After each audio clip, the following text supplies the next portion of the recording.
It's an amazing, beautiful day here in the Circle B Bar Nature Reserve. Beautiful day. Perfect day to continue our talk in a natural place.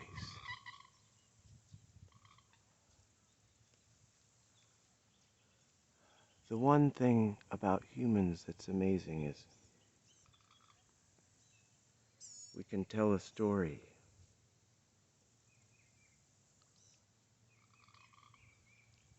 We can describe our feelings. We can describe what we enjoy and what we dislike. And in some ways, it's exciting for me to have come from a place where there was a spirit, where people were afraid of talking about things. Topics were being avoided. So in this part 2, let's stay fascinated. Stay fascinated. Let's again remember that the woman body is a powerful carrier. When the woman body is carrying and developing the seed, the woman is working for the family. And there's a scripture that says, pray that these certain tragic events do not happen to the world. It's going to be difficult for pregnant women. There's a compassionate care about women whose bodies are doing the amazing miracle work. I want you to know that I am actually fascinated and content by living the single like Jesus life. And in order to live that life successfully, I contend that we have got to be able to communicate clearly about how we're doing in this singleness. And that we as a family, truly caring for and sheltering and parenting one another, we need to know and understand and communicate well about what we like and dislike and about what our objectives are. If you're a child with a little job, and you're saving up money to buy a certain thing, and you're focused on that thing because you feel it will be good for your future, then you're going to be saying no to certain things. And it's the same with becoming inspired to be walking single like Jesus. Again, he says, if you can understand the value of singleness, if you can understand that in your singleness you can potentially have more travel, more service for God, more miracles, more times alone in the wilderness to make poetry and worship songs. Remember little David. He was a nature boy. He was out there with the stinky sheep all the time.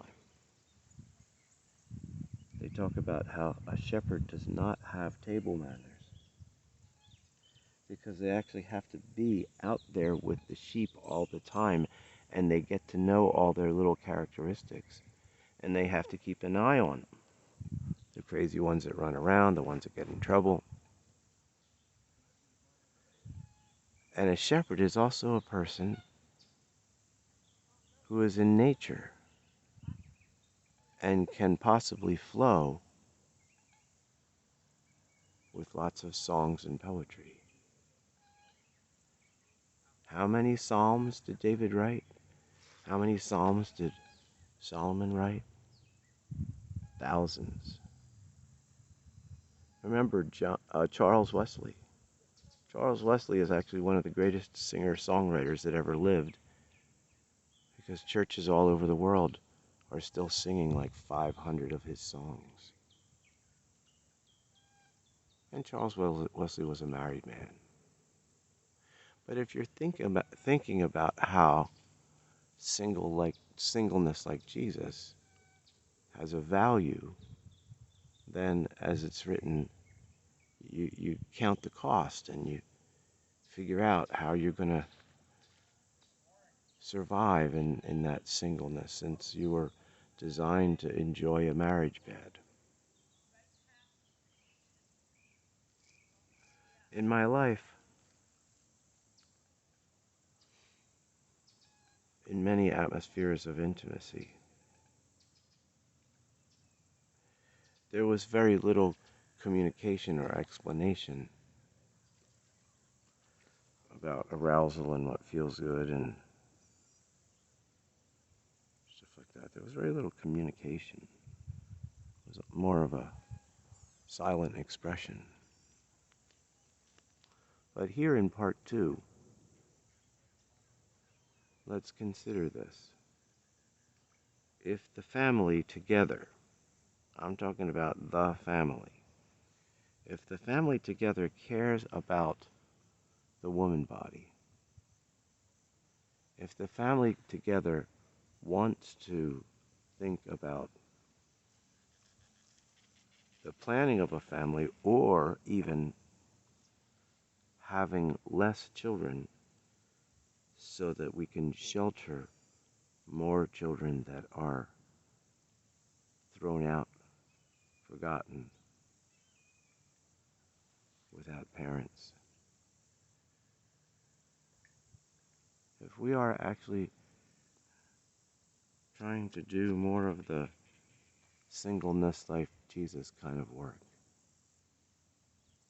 then it might be a good idea for us to think about how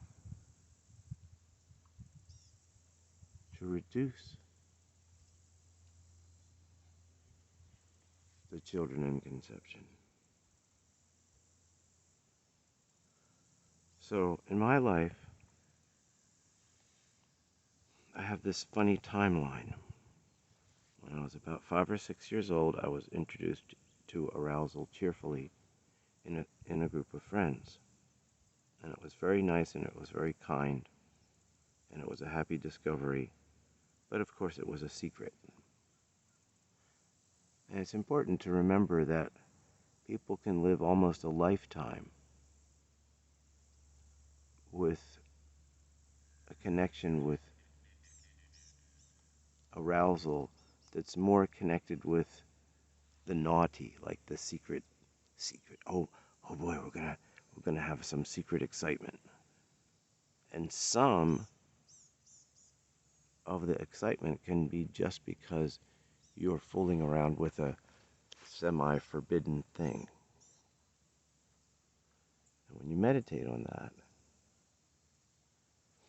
it's not really open-hearted, rich, natural.